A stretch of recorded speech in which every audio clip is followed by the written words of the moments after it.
Galaxy computer একাডেমির আজকের ভিডিওতে আমরা শিখবো কি করে কোনো একটি ফাইল বা কোনো কন্টেন্ট কোনো ফোল্ডারের ভিতরে কপি বা কাট করা যায়। তার জন্য আমরা প্রথমে একটা ফোল্ডার বানিয়ে নিচ্ছি।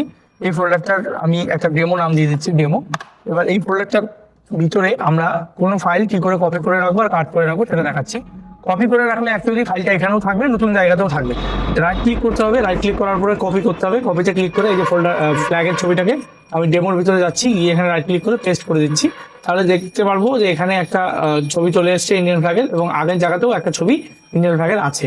এবার যদি আমি কাট করি, যে এখানে আরেকটা ছবি আছে, কোনো রাজবাড়ির ছবি আছে, এবার এই ছবিটাকে যদি আমি রাইট ক্লিক করি, রাইট ক্লিক করে কাট করি এবং তারপরে যদি ডেমোর ভিতরে যাই, গিয়ে যদি রাইট ক্লিক করে পেস্ট করি, তো এখানে ছবিটা চলে আসবে, কিন্তু আগের জায়গাতে এই ছবিটাকে আমরা পারবো না।